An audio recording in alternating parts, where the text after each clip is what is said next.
Welcome to the Higher Love with Megan podcast with me, your host, Megan Cooper, a trauma-informed therapist, life coach and disruptor of wellness norms based in Brighton, UK.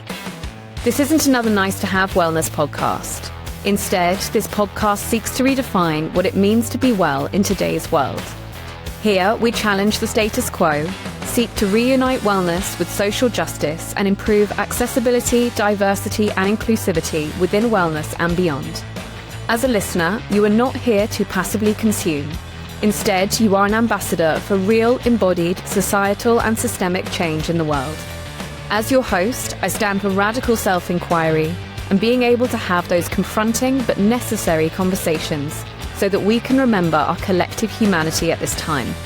We're here for the revolution and you've got a front row seat.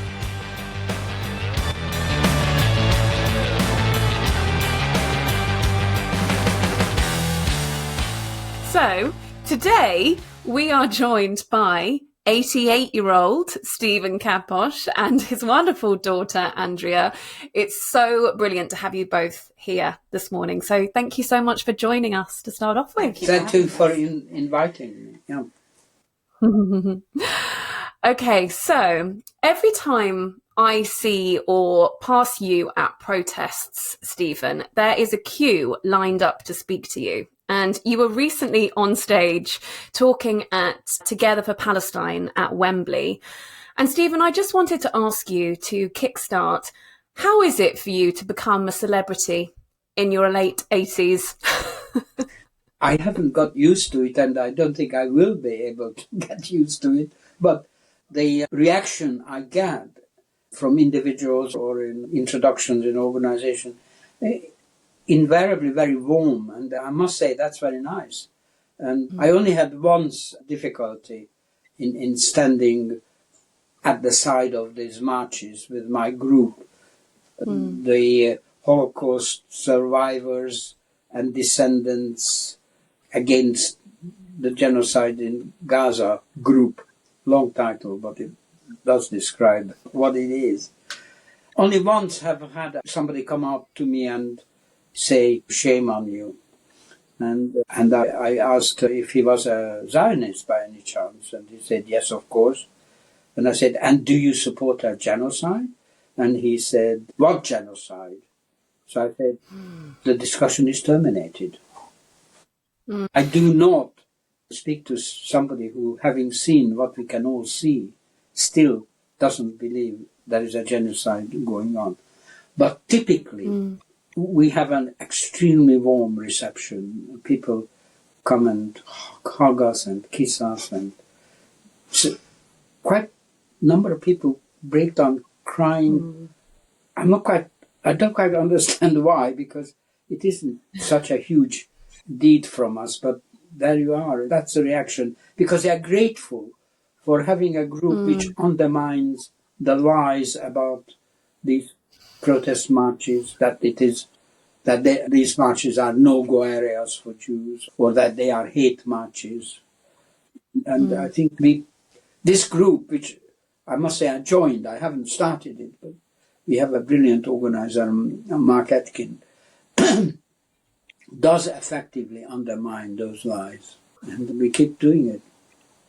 Certainly, it's quite a rare thing to, in your 80s, start to have your picture all over the place and have people who previously didn't know who you are to know your name and to queue up to speak to you and shake your hand and all of the things. Yeah, it's a beautiful thing. And certainly, as you said, the cause and what you and the groups and the communities that you have been involved with, if you're going to become well known for anything, surely solidarity is the best thing. Yeah. Andrea, how is it for you with your father becoming a celebrity in his 80s? It is amazing. It has been an incredible thing to watch happen. And I think for me, it's just incredibly inspiring. I think it's just incredibly inspiring also for what later life has potentially in store for any of us in some ways, where you think, actually, you don't know when your season will come. And for my dad, it's now, which is really extraordinary. But yeah, I think seeing how important his voice is and how it's just his voice, who he is at this time in history, at this moment, for everybody and seeing how vital that is.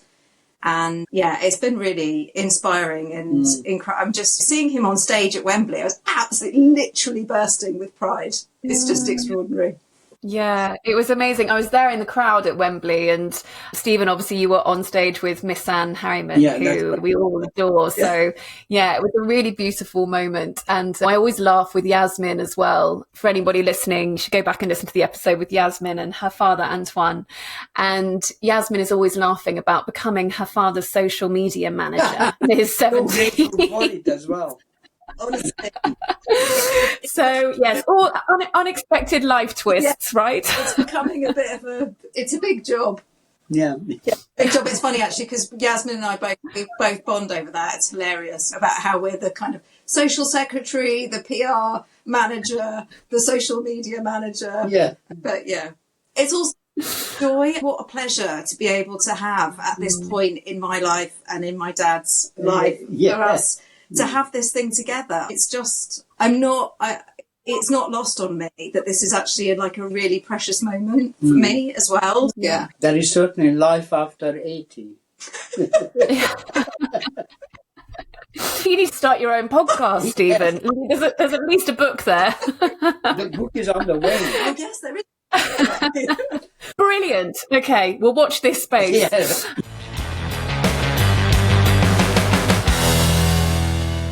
Before we go on, I'd so appreciate you to hit follow or subscribe. If you're listening on Spotify, click those 3 little dots next to settings to rate the show. On Apple Podcasts, you can leave a review or take a moment to explore how you can rate or review on the platform that you're listening or watching. This makes a difference. I truly believe we need to have more of these conversations to shake up the status quo. We'll beat the algorithm together with your clicks and shares. Now back to the episode. And Stephen, a question for you is, how did your life experiences in the early parts of your story lead you to understanding the Palestinian fight for liberation, would you say? I think the critical awakening, if you like, of this whole area for me was my first visit to Israel, to visit my relatives. And that was before the 67 war, a few years before. And I was completely shocked and horrified at finding that almost, well, without exception, all the members of my family had become Zionists and completely, well, racists at the same time. That goes together. And even members of the family who had suffered greatly, like one particular cousin, late cousin, who came back from Auschwitz and with traumatic experiences there.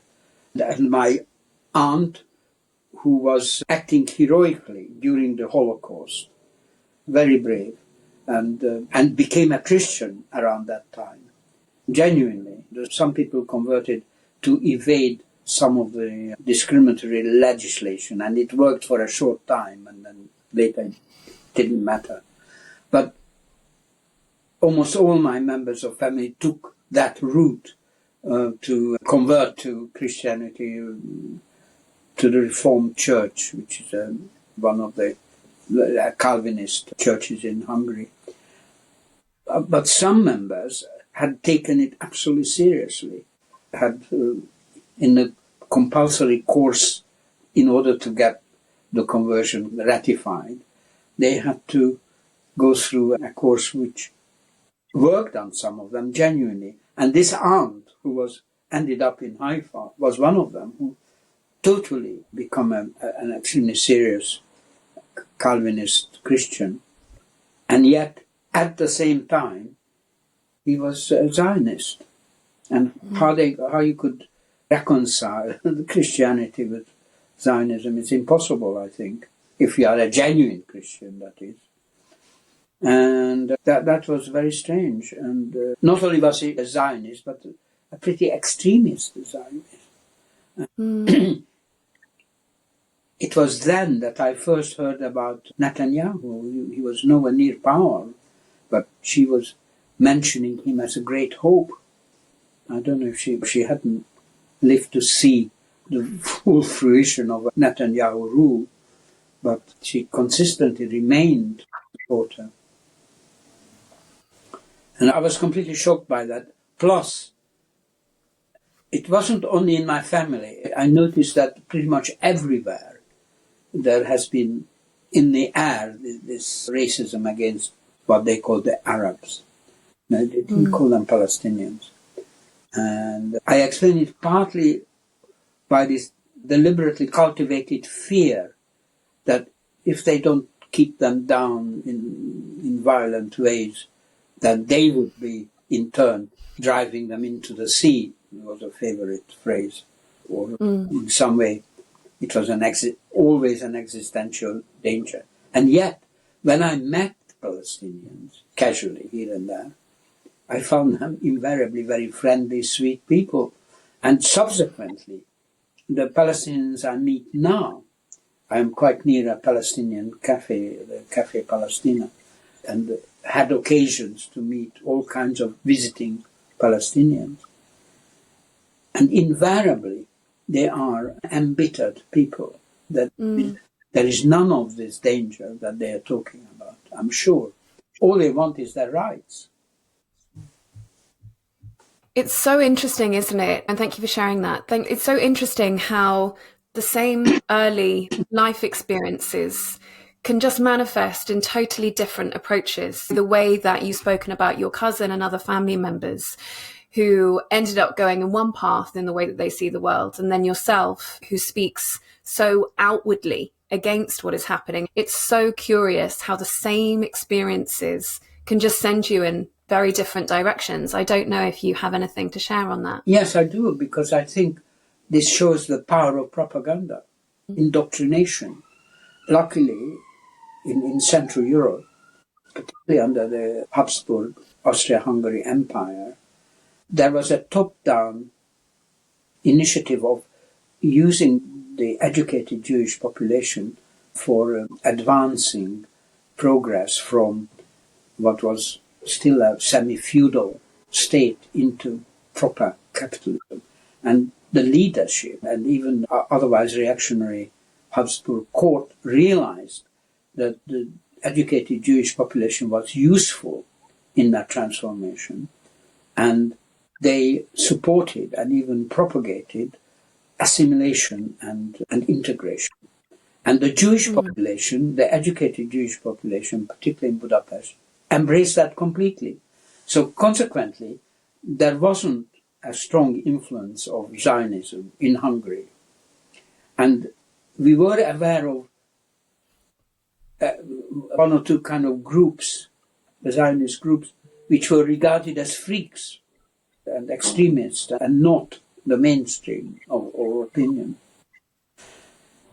When there was, at various times after the Second World War or after the Hungarian uprising, any exodus of Jews, along with others who were leaving at those critical points because of various disappointments and with the way that the general population related in the case of Jews towards the Holocaust.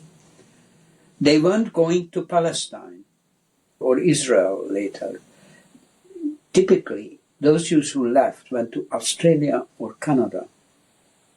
And the US if they were let in, which was the most difficult to get to. But there wasn't an exodus towards Israel in my country, in Hungary. And I think the same goes for those other countries who were spawned off from the Austro-Hungarian Empire, like Slovakia, Croatia, the Czech Republic itself, etc. In these areas, Zionism was not a strong influence. It was quite different outside that sphere. Yeah, it's really interesting, isn't it? Because I think also probably in the last few years, social media and the decentralized ability that way that we consume news, it has allowed people to educate themselves in different ways. And I know that there are some parts that are problematic and there are some parts which are actually really progressive, and the fact that the Palestinian solidarity movement has grown to the extent that it has over the last couple of years, I think is really people's ability to see through the propaganda and the things that have just slid under the carpet through mainstream news or not being reported at all over the decades, and myself included within that. I recognize that in the last couple of years, I had to relearn a whole area of history that I either knew nothing about or I knew a certain version of truth about. So our ability to educate ourselves differently at this time, I think, has been so powerful for so many people. Yeah. And you've spoken so much about your life history on other podcast episodes, and one of them was the Owen Jones podcast, which you actually recorded a year ago. And I just wanted to ask you now how this past year has been for you since that conversation, witnessing what we have. How has this past year been for you? It's been very strange because it's not a continuation of my usual role. I used to be an architect and concentrated on that, and I haven't had any experience of public speaking until much attention was paid to my resignation from the Labour Party. That's when it started, really. It was about now 3 years ago, getting on to 4, I should think. And yes, it's been very increasing. One thing led to another, and it's speeding up, if anything, more and more contacts and requests and so on. And I generally almost always say yes, because I feel a duty about speaking as a witness and still able to speak witness of the Holocaust. In fact, my only regret is that there aren't more of us like that, because a bit too much. I find that in the UK I can't think of another advocate of or witness of the Holocaust who is a genuine survivor with memories, actual memories of, even if it is childhood memories, but still I do remember Germans and had various experiences with them, etc. There isn't, in the UK, there isn't another person. Yeah, and I think it's very significant what you've shared there, that actually it is incredibly rare now to have people who have actual memories of the Holocaust. Because even Gabor Mate, and I was incredibly fortunate to do my therapeutic training with Gabor Mate, and he has been an incredible voice at this time, and also for many decades too. Yeah. But he was one years old when the Holocaust was unfolding, and for you to be able to share your very early experiences, which are still from a child, but you have those really significant memories. Absolutely, it's very rare. And Andrea, I just wanted to ask you as well, how the past couple of years, but also since this past year, since the conversation that we were speaking about with Owen Jones, how would you say this past year has been for you with the ongoing genocide and what we've been seeing going on? Oh, it's been very tough to watch. I think the kind of constant stream of images of that sort of getting through our phones, and I think found it like very traumatizing to be forced to be a bystander. I think that's just been humiliating and traumatizing to have been made to watch something that you have no control over ending. The only thing we can do is speak out, go on marches, which we've just been doing as much as possible. And I've been finding it's been a very interesting journey, because there's that awful aspect to feeling very disempowered, and then at the same time there's also this kind of incredible feeling of solidarity and joy of actually going to these marches, being around people who, as Miss Anne Harriman says, the best of humanity. You feel like you're in this incredible kind of positive bubble of people who all feel like you and are equally traumatized and equally have this kind of energetic desire to make things different. And it's a very difficult two things to hold together. I think it's been a really interesting emotional year from that point of view, because it's both awfully traumatizing and at the same time there is this sense of like incredible hopefulness. And also for me personally, spending all this time with my dad and feeling very connected in being able to do something together that I feel very strongly about, and also feeling very proud of his voice in this as well. Yeah, it's been a big... Totally. Yeah, absolutely. And I can resonate with it totally. And thank God we do have the other side as well, because otherwise I think we all would have lost the plot completely. Gabor Mate actually uses the term moral injury to describe what we've seen. And for me, that really hits home of watching something so traumatic unfold and not being able to do anything about it. We can do what we can, but not being able to actually make it stop. It's a real deep pain and frustration and grief and continual emotional roller coaster of that. But I also couldn't agree more with you, Andrea, about what you have said in terms of the solidarity, the community, the power of people coming together during this time and really seeing the best of humanity as well. Every month with the national demonstrations and the ones in between and the emergency ones and the local ones that we've probably all inevitably been part of, and fundraising events and the big gigs and things like that. It's been a real bathing in humanity, as Miss Anne says. And I brought my mum actually to see Miss Anne's exhibition, Purpose of Light, at Hope 93. I've actually been 7 times, which is almost getting a bit embarrassing now. But I took my mum last week and she stopped in front of the picture of you both and also with your daughter, Andrea. She was just like, wow, these really need to be in a museum. The public need to see these, because it's not what the media and the government would have people think. It really is the best of humanity. And thank God we do have that other side to it, because, I do believe that otherwise we just would have gone completely, I like something that I am so lucky that the entire family is involved and supportive.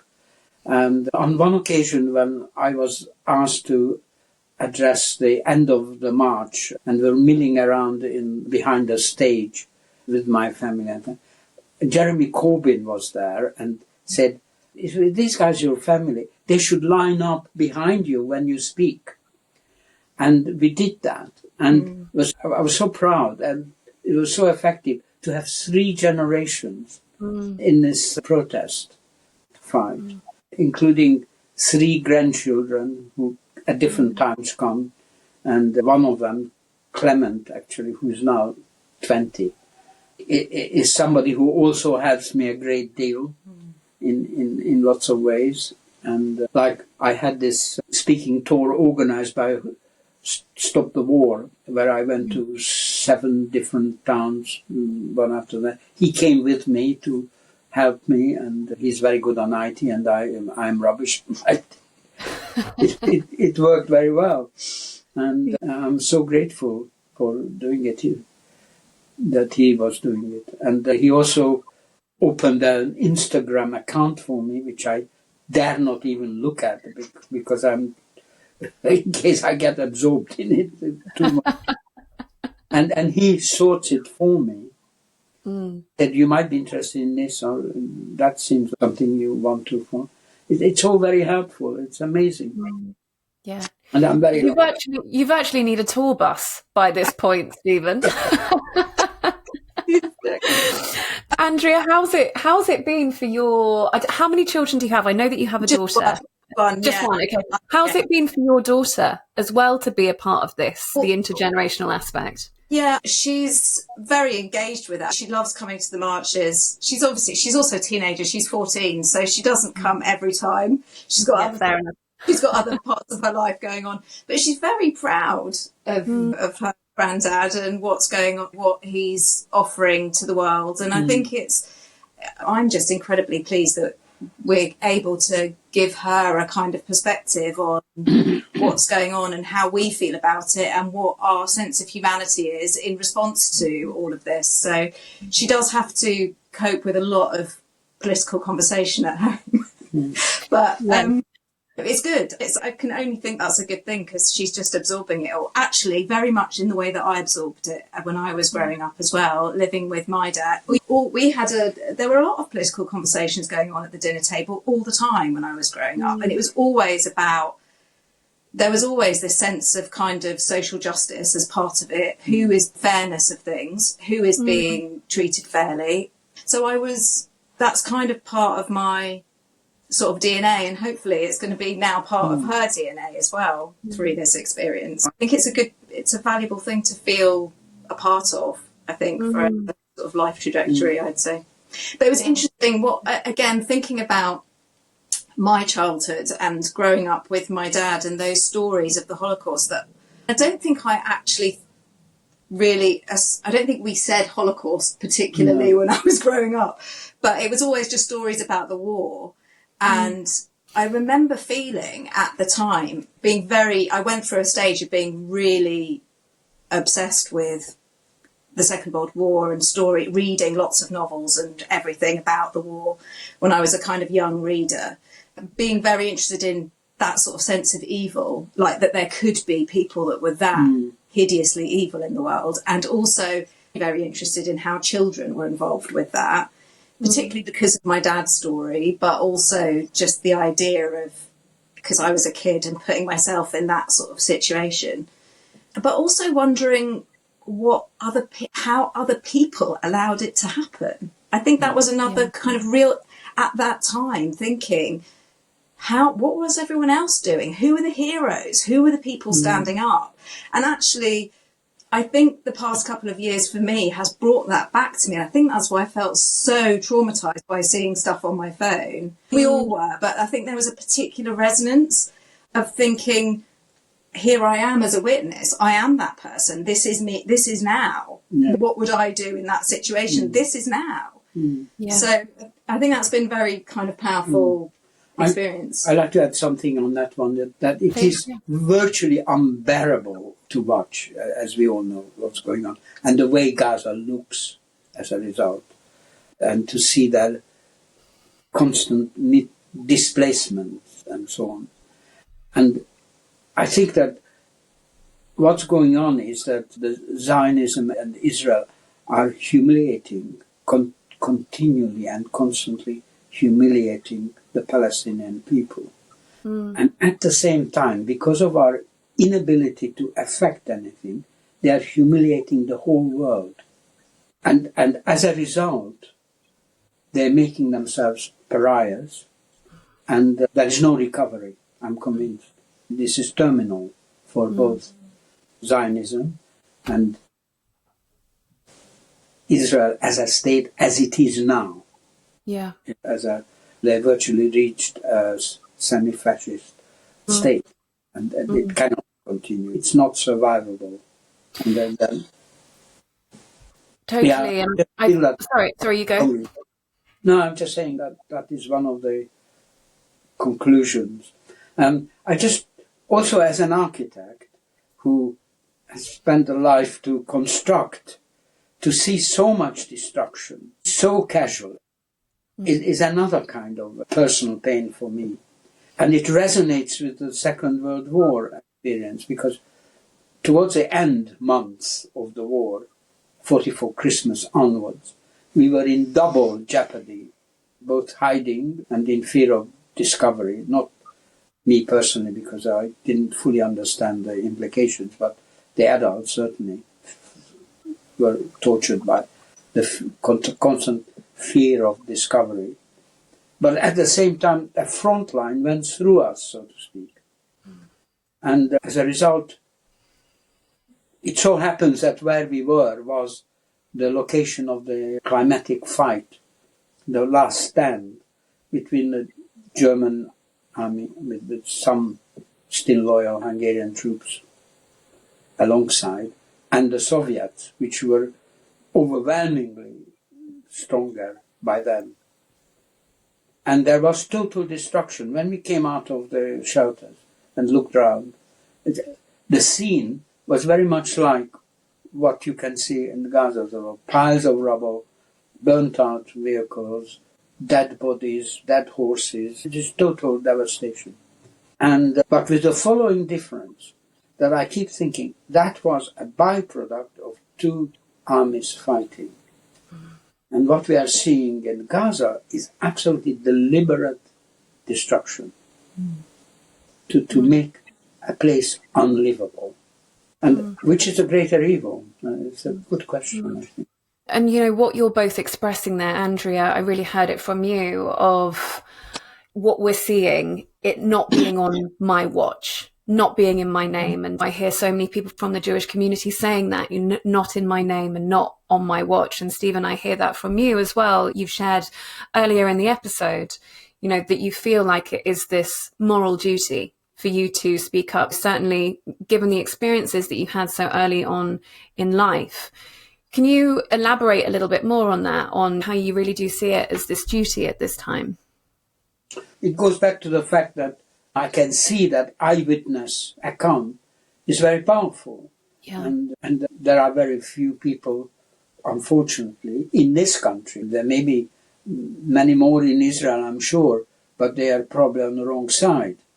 And in this country, I can't think of another person in my position. I wish there were, because we could share the speaking duties around a bit more.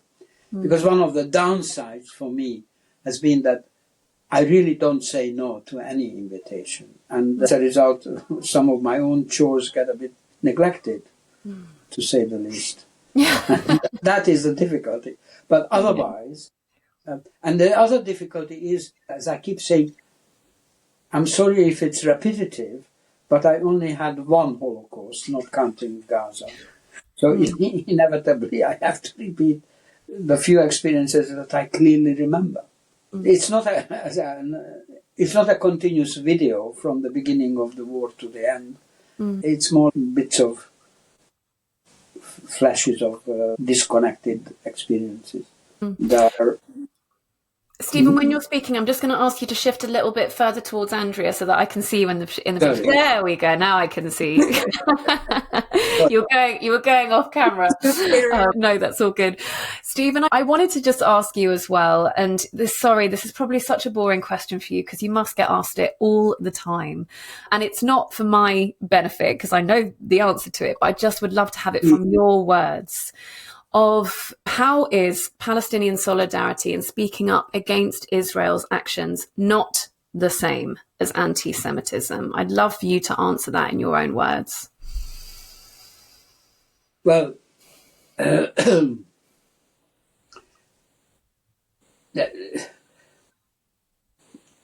think I want to quote Chaim Brashith on this, when he, who is an Israeli expatriate, and a consistent anti-Zionist, says that there is nothing Jewish about Israel.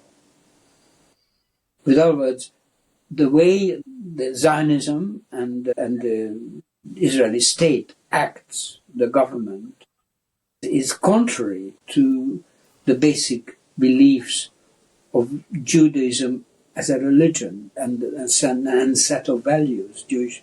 If you can speak about Jewish values, which are no different from general humanitarian values, frankly. There is nothing exceptional about Jewish values. But it is quite evil to conflate Judaism and being a Jew with Zionism and support for the Israeli state. There's nothing, and actually to do so, to conflate the two, is itself anti-Semitic. So, with other words, anti-Semitism is often used quite simply as a stand-in, as a kind of false weapon against the left, as well as against those Jews who don't follow the Zionist principles. And Zionism started with the slogan, Israel is a land for those without a land, at a land which is without a people. A completely false basis, and it's never changed. And it inevitably led to violence and suppression of the Palestinian people and a continuous apartheid and ethnic cleansing. The Israeli state started with a large amount of ethnic cleansing, 750,000 people, and never let up. It was just a question of different intensity at different times, but it was continuous, and it's being enacted right in front of our eyes now. I think the other thing is also just to do with the fact that not all Jews are the same. Like they don't all. It's you can't speak from one. It's not as though you can speak from one Jewish voice. Like the Board of Deputies try to speak for the Jewish community. There is not a Jewish community. There are several Jewish communities. Yeah. And also my experience inside the Labour Party, where anti-Semitism was the final weapon, having tried various other ones to fight against the left of the Labour Party, particularly Jeremy Corbyn and his supporters. They tried all kinds of things, like he was a Czech spy, he was this, that, the other. Nothing worked. And then they hit on calling him anti-Semitic, and that worked, despite the fact that he was the very opposite of an anti-Semite. All his life, he was an active fighting anti-racist, and he had perfectly good relationship in his constituency with the Jewish community there, and on their side at all times. Yeah. It's also just the fact that anti-Semitism, it's just dangerous as well, because anti-Semitism is a real thing. It does exist. So suggesting that it's the same thing as being anti-Israel or anti-Zionist is actually really dangerous, because it actually makes like true anti-Semitic claims kind of null and void because you're nullifying one. It's the conflation is really, it's really dangerous. Yeah, I think we're seeing. Sorry, Stephen, you go. No, I was going to say that also the extent of real anti-Semitism that does exist is vastly exaggerated in order to use it as a weapon. Arguably, Islamism and Islamophobia is a much greater evil than anti-Semitism in reality in this country. More pervasive. Certainly it's been on the rise massively over the last couple of years, but yet hardly ever gets discussed in mainstream media or in a lot of public places. Starmer in the Labour Party has commissioned a report about all this, the Ford report, which then, when it came out and pointing out that there is an evil hierarchy of racism developed in the Labour Party, in that anti-black and Islamophobia has been suppressed and some kind of exaggerated anti-Semitism privileged. When he came out with these findings, he was ignored, and the report was ignored, notwithstanding that it was commissioned by Keir Starmer. How do you find it now, even just a couple of weeks ago, with something like the Maccabi Tel Aviv football fans, with Keir Starmer saying that it was anti-Semitic to not allow them to attend a football game? How do you find that? What's your experience around that continual conflation? But I thought it was absolutely wonderful, because it really showed up in a dramatic way the embarrassing falseness of using these things. Well, it started actually even earlier in Amsterdam, when his unbelievably depraved racist Maccabi Zionist supporters ran amok in Amsterdam, creating all kinds of violent confrontations and took all kinds of liberties, taking down flags, or Palestinian flags, and provoking people and violence, etc. It was presented upside down, as if they were being victimized by the locals. In the end, some of the locals resisted, and good luck to them. But it was completely falsely presented. And then eventually the truth did come out. And it was an embarrassment already. It was an established fact by the time the Maccabis wanted to come to this country, what they were like. And yet it was completely ignored and falsely presented that it was an example of anti-Semitism for the police not to welcome them, try to prevent that. I think I'm really going to try to adopt these types of reframes, Stephen, of instead of looking at something which incenses me so much, look at it, be like, oh, how wonderful that they're showing how ridiculous this is. Yes. So I'm really going to try to do that next time. This was an inescapable example, particularly when the Maccabi fans were then banned in Tel Aviv. Yeah. that was the final proof. And it's interesting, the establishment here, who were trying to make so much of it, were so embarrassed. They went silent. They couldn't admit or apologize. And actually, fairly recently, Lisa Nandy had an awful performance in Parliament, still trying to hang on to these lies. Time after time, when there were interventions from local MPs who obviously knew the truth of it and so on, and Lisa Nandy resisted. That was no total surprise to me, because I've seen her in action at the time of the Labour Party leadership election campaigns. I was at hustings where Lisa Nandy was one of the still aspiring leaders of the Labour Party alongside a few others. And Lisa Nandy was outbidding everybody at that meeting to be the most Zionist of them all. And in fact, the entire Zionist, it was in a synagogue, this event, and they had to vote who they trusted as the leader.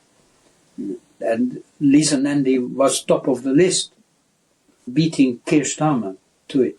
So it was no surprise to me that she's still a rabid Zionist now. Absolutely. The way that the two of you oppose so much of mainstream narrative, but also what is going on in general, and how vocal and visibly you've been doing that. I'm curious how it's been for both of you. I imagine that you have had some pushback or abuse regarding your stance, maybe from communities around you. Have you? And if so, how has that been for you handling it? I had very few examples. I am now not quite often recognized on the streets, actually. And invariably, I have a warm response. I've not had barracking or insults. There was only one occasion when I come across this. When we had a local Camden pro-Palestine week of speeches and events, and I was speaking on one of the organized days at close to Kentish Town Station. There is a canopy, and that's where we were assembling. It was pre-arranged with the police that we were doing this, and I was speaking. And as I was speaking, the pro-Israeli Zionist counter-demonstration group, which on that occasion, unfortunately, mixed in with us. The police should have prevented it happening, actually. And on other days they did, but not then. And there was a Zionist wrapped in the Israeli flag perched high above me, and nearby, climbed up on something, and kept shouting "Capo" at me, which I didn't hear because I was speaking. But others did, and reported him to the police as hate speech, which it is. And he was arrested. Unusually, a Zionist was arrested. And it later became a court case, which is still not completely finished, actually. Because there were hearings, and in the end, a judge ruled that it was a very unfortunate and insulting event and action by this person, but in his opinion it was protected by the freedom of speech and European human rights legislation. And that was, at that hearing, it was opposed by the representative of the Crown. It was a Crown prosecution against this side. And twice, at the judge's ruling, the barrister representing the CPS said, the Crown disagrees, and giving notice of appeal. And this appeal has run into the ground. It's still not formally ended, but it's not actually actively happening. I think he also doesn't see the comments on posts and things. I don't look at it. Andrea, how's it been for you? I imagine also, I don't know within your area of work or if you have come into contact with people really pushing back on the way that you are also being vocal and visible. How's that been for you? Or with friends or family members? Have you experienced that at all? A little bit, not massively. I have to say that I get more overwhelmingly supported by my friends, family than anything else. I think what I see that my dad doesn't see, because I'm on social media and he isn't, is that I see comments that he doesn't see. I also see a lot of hundreds of comments of "this man is a treasure, I love him," like loads, which I do see. The fan mail, yeah. So I see all of that, but then mixed in with that, there are quite a few. The word capo used quite often as an insult. Yeah. And this court case was supposed to be with a result to put a block on that, and it's inconclusive. And in fact, the police on this occasion, along with the CPS, opposed the Zionists, but not decisively enough. Yeah. But I think in general, I think we feel supported more than we feel. And that it's also just to do with where your focus is. I think both of us feel like there isn't really much point in listening to or looking for the detractors, because if you don't see if you're not a human being that sees what we see, then it's the conversation is in a way not worth having. Yeah, I think especially now, I mean, you probably relate to this as well, but even the comments on Instagram or things like that, it's the same comments that we saw 2 years ago. I'm like, if the conversation hasn't evolved, then I just can't really engage with it these days. Yeah. But Andrea, I think I'd love to ask you a little bit deeper about that, because it's something that I also asked Yasmin and Antoine of whether you notice intergenerational differences about your advocacy or your solidarity approach, and how it's been for you navigating intergenerationally as a family. It's overwhelmingly been actually led by my dad, which is really amazing. After October the 7th, seeing all the images that were coming through and feeling very traumatized by it, first thing I did was call my brother, and I was crying and saying, I don't know what to do. I'm feeling so upset about this, and I feel so disempowered and everything. And he said, let's go on a march with our dad. Let's just join him, and that's how we're gonna face this. And that's what so weirdly, you would have thought that this was being led by the kind of younger members of the family, but actually my dad has been the kind of spearhead for all of us, and the kind of inspiration for us all to rally around him and his voice has been the most powerful thing for us, and the most sort of comforting thing for us in a way as well, is to feel like here is a voice that's really important, here is something that we can do and rally around and feel like we can do something by enabling his voice as much as possible. Yeah. And my own experience about that was started within the Labour Party, when I experienced a growing authoritarian approach and suppressing of truth, and then suppressing even discussion. I started to be outraged by that within the Labour Party. And in fact, when ruling came down from the General Secretary that the following subject you cannot discuss. This is a political party, which is about discussion. Anything that was slightest bit controversial or sensitive was banned to be discussed, in case some Jewish members feel uncomfortable or all kinds of excuses. I stopped going to meetings because I felt I could not be complicit in this kind of beginnings of McCarthyism, really, basically. And then it came to a head when I was invited by already proscribed socialist group to address them about my Holocaust experience on Holocaust Memorial Day. And they put out a flyer naming the speakers, and I was amongst them. Immediately I had a letter from the Labour Party, the regional office, a very bureaucratic letter to say that if be on notice that if you go ahead with that appearance at that group, then there will be disciplinary investigation started against you straight away. And I thought that was so awful to actually prevent somebody to speak about Holocaust experience, doesn't matter to what group, that I immediately resigned. And the letter of resignation was quite strong. I had some, I must say, with wording it, and because it was all new to me. But it had very wide notice, that letter of resignation. And that started everything. Because then, arising from that, and it was picked up referred to by Ken Loach and others, because I warned against the McCarthyism that was being imported in by the Labour Party. And the next thing that happened, that I was approached by Middle East Eye, and David Hurst and Peter Auburn came and interviewed me. And one thing then led to another. When that was posted, there was more and more. Double Down News got interested in this, that, the other. Of course, Double Down News, in my experience, has the greatest reach. Yeah, that was a big moment. Yeah, there are millions.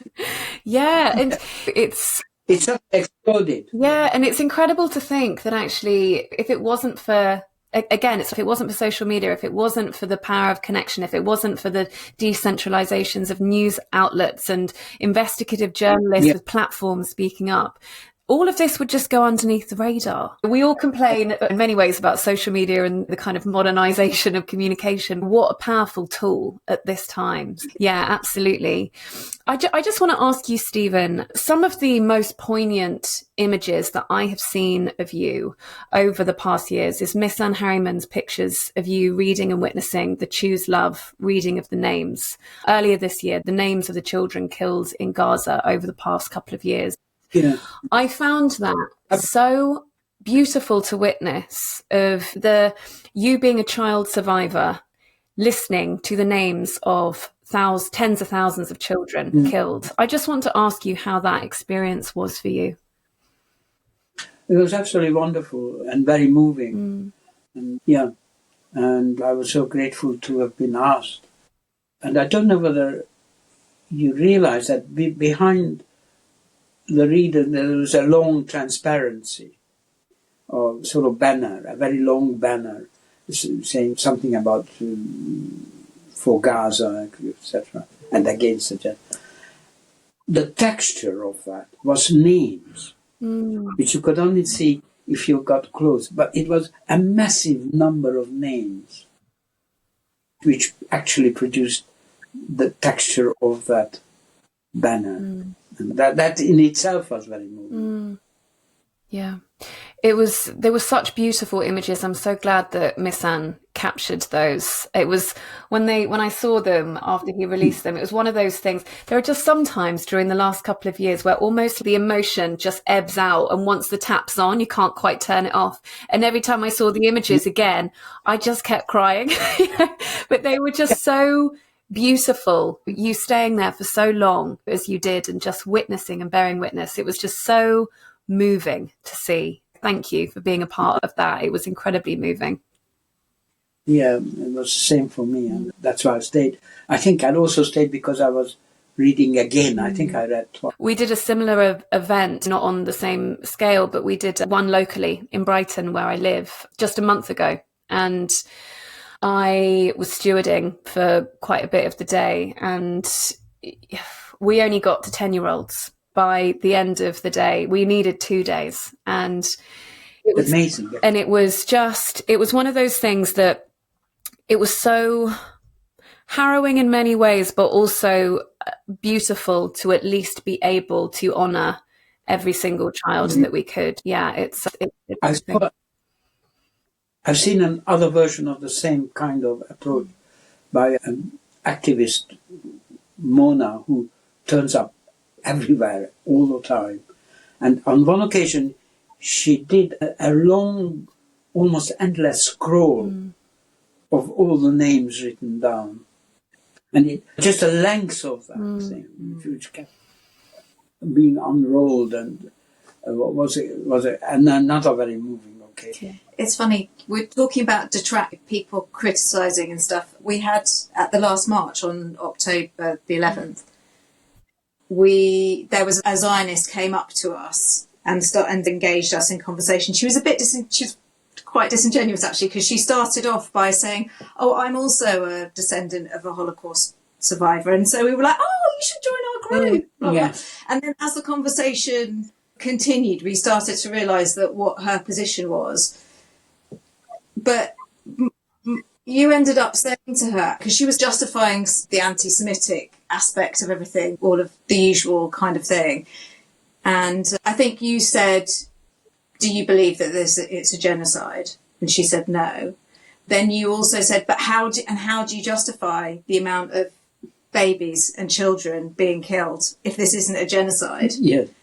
And that completely finished the conversation. There was no way of coming back from that as an argument. And she actually ended up walking off at that point.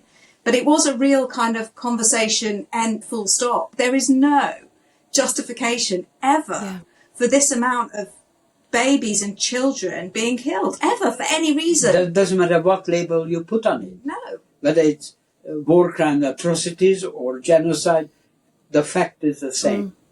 That it is unsupportable. No. I think that's also the other thing that I have with the few friends that I have had kind of more complicated reactions to this. And in fact, what they say is, "It's complicated for me." And I think my response to that generally is, "I'm sorry it's complicated for you, but there is nothing complicated about this for me." Yeah. When you see that those kind of statistics, that is not complicated. Your response to that is about humanity. There is nothing complicated about that. And when you see the starved children, the way they look, like Belgium. Actually, this is when even the mass media started to break down. At that point, the rhetoric changed. Not the action, but rhetoric at least changed. Because they felt that, yes, we cannot be associated with this. Yeah. But Absolutely. I'm conscious of the time because I appreciate that probably both of you have other places to be. And Stephen, you've got all these chores that you otherwise don't have the time to do. So Andrea, I just wanted to bring the conversation towards the film that you are in the process of creating as well, because within your work, you work in documentary filmmaking and you are in the process of making one about your father, Antoine, Yasmin's father, and their lives together. So at what stage did you come up with the idea of chronicling those lives and how is it taking shape? Yeah, it started really feeling like I needed to be recording what was happening with my dad. And also, I think that's how it started. And then that idea grew from there. It grew from there in that I wanted to make sure that I was being able to record also this kind of first-hand testimony of the Holocaust, which was not something that was going to be lost eventually. And I really felt the need to the responsibility for that. But then I have a creative partner, Jackie Beaumont, who's also a brilliant documentary maker. And together we were thinking about what the shape of this documentary should be. And that's when this opportunity arose where Miss Anne took a photograph of my dad. Yasmin then commented on the Instagram sort of comments saying, "I would love you to take a picture of my dad one day." Yeah. At which point Miss Anne said it would be my honour, took a picture of Antoine. And we saw this picture and thought, oh my God, there is this sort of equivalent story, that's this sort of parallel story of both of these men who were exactly the same age when they went through these two atrocities. Both are histories that need to be recorded. Both survived architecture. And both to the UK and survived architecture as well. These crazy parallel lives that you've had. You couldn't make it up, could you? You couldn't make it up. And there are these sort of amazing parallels in there. The other thing is that obviously I also didn't want the film to tell the story of the Palestinian plight only through the eyes of someone who was Jewish. That was the only way of legitimizing this story, was by bringing it through that lens. And having both of these lenses and both of these kind of genuine childhood experiences as a kind of parallel story just felt like an amazing way of being able to bring these kind of, this kind of history to life in a way. Yeah, and then getting them to meet and have a conversation. So how exciting that would be. So they have met now for the first time at the. And that was so beautiful. I feel so honoured to have been able to witness that moment of the two of you meeting. Stephen, how was that for you to meet Antoine for the first time in real life? It was great, except for his dancing.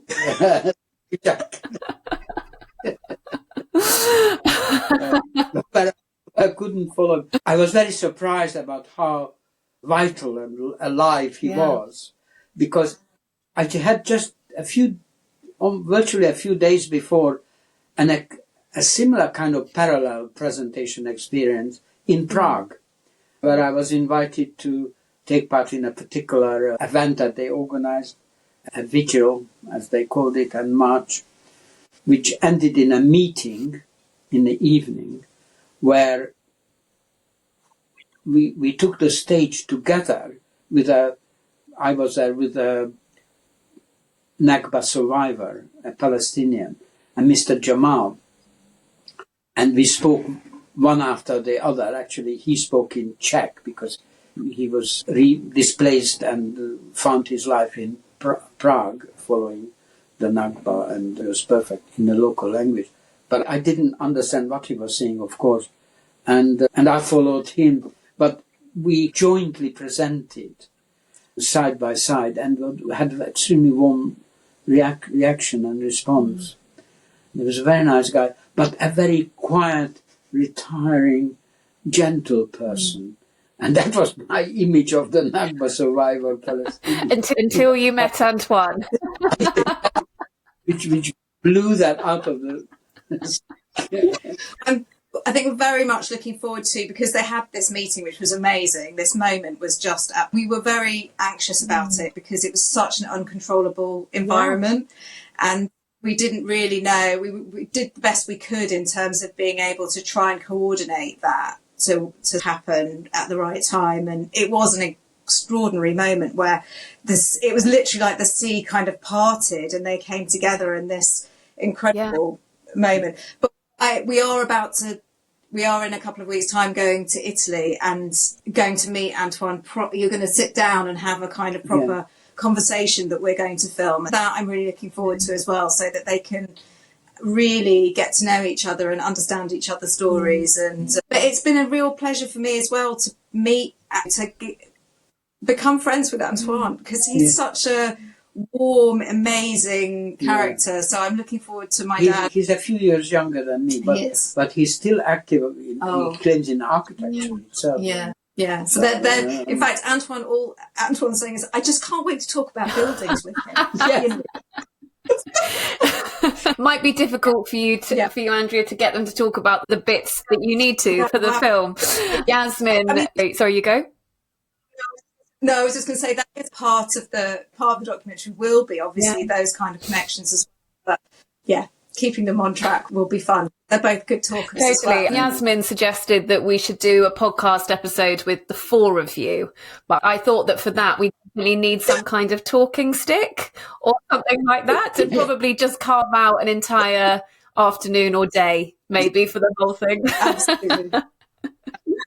But we're still in production on it and still fundraising for it as well. So hoping to get some more funding to finish it off, because there is the post-production. We did a really great fundraiser that has got us into production and got us through the first phase of filming, but it's the post-production, the editing and the finishing off, that's actually quite expensive in terms of time and resources. So we're still fundraising. Yeah, and I'll put all of the information, all of the relevant information for that within the show notes as well. When are you hoping to finish filming? When are you hoping to finish the whole thing? Have you got an idea of that? We're hoping that it will be spring next year if we can get the money together to get into a sort of really good, have enough time to carve out for the edit. The problem is if we don't have the money, it's going to get made. But if we have less money, it will just mean that we'll have to be relying on people doing us favours. And so that kind of elongates the time. But ideally, we want to get it out by the spring of next year. Would be. So you hear that, listeners? Empty your pockets. Yeah. Brilliant. Yeah. Thank you so much for that. I just wanted to finish off and round off the conversation asking you both what brings you hope at this time.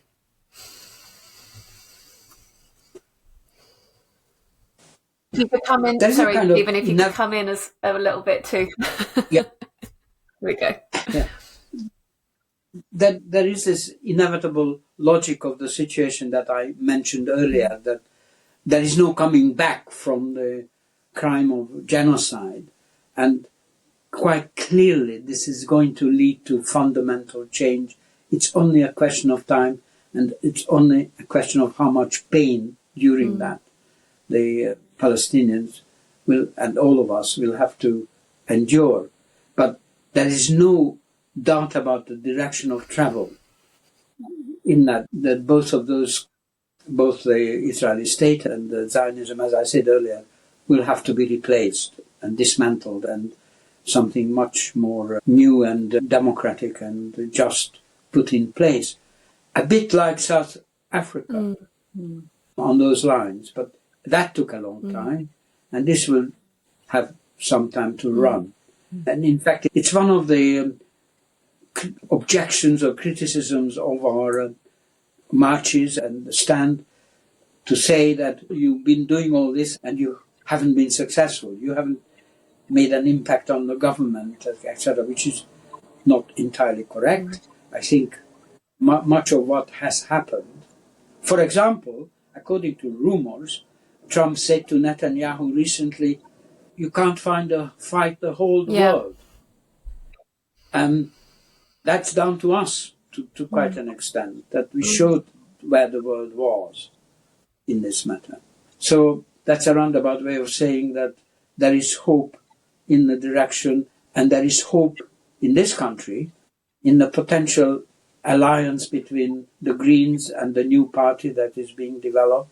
And if they can find accommodation, then they are a very serious fighting force for even the next election. So there is this good sign in this country. I think for me, the hope comes also just from solidarity, from that sense of the community response. I think the idea that in the face of this, there is a fight that is going on. And I do feel like the tide is turning in terms of just opinion about the idea that it's for nothing and nothing changes.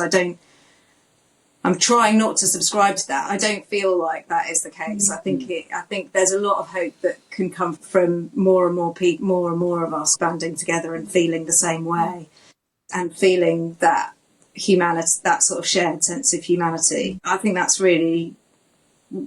The other thing is that hope is a doing word.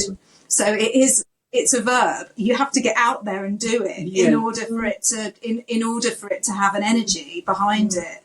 It's not a kind of sit at home and wish for it. It's a get out there, get to march. That's where the hope is, in the doing of it. And I do believe that I feel very strongly in that. I think what Andrea just said, there's one thing that's extremely important, is the continuous growth of this movement is important. That is threatening to the establishment and the government, and they have to comply more and more. That's one thing. The other is that there are amazingly hopeful signs in Italy, for example, where the working class, from grassroots up, started a very radical movement of general strike and so on. Unions, without necessarily the agreement of their more cautious or right-wing leadership. It's a kind of bottom-up movement which gives a lead, I think, to lots of other people can do it. If they want to do it, Yeah. they can have an effect. And I think that's where the hope is in people doing. Totally. And I love that of hope as a doing word, and hope as in solidarity and community and in others. So thank you for sharing that. Was there anything that either of you wanted to bring into the episode that we haven't already? Anything that you want to share? I think we've talked ourselves off. Yes. Yeah, so many other things to bring in, but no, if you feel like that is... There's one thing I would like that for me, from my experience, which you asked repeatedly, it started off locally from the resignation, and it grew and grew nationally. And it's now lately getting an international dimension as well. I have been speaking to a number of Middle East, Egyptian and other TV channels, and been to Prague and France. And yes, just a few days ago, speaking to an Indian TV station and so on. So it's grown now beyond this country. Wow, your 90s are definitely going to be busy, Stephen. Yeah. Well, It's only gaining pace. Yes. Oh, amazing. Not in India. wait. Amazing. Thank you so much for your time today. It's been so special being with both of you. Thank you. And I'm really looking forward to the film. If there is absolutely anything that I can do to support besides find loads of cash, which I do my best on, then please do let me know. But I really look forward to when you see us at the big demos standing on the side, the Survivors and Descendants group, come and say hello. I will do, definitely. The queue's always so long, Stephen, so I don't know, maybe I'll just queue jump at some point. No, I wouldn't dare. Thank you so much for both of your time today. It's been a real honour, so thank you so much. Yeah, we've really enjoyed it. Thank you. Thank you for listening. It's great to have you with me on this journey towards higher love for all. Our time is our greatest commodity and gift, so thanks for investing it in yourself and sharing it with me. Please do take a moment to rate and review the show, all of which enables more people to find me and for me to connect with more great guests each week for both yours and my enjoyment. All links, references and contact information is detailed too within the show notes. And I always love to hear your feedback, so feel free to hit me up on my Instagram at higherlove_with_Megan or via my website higher-love.com. Send your takeaways, and if you enjoyed this episode, please share or send on to someone else who would benefit. Until next time, big love.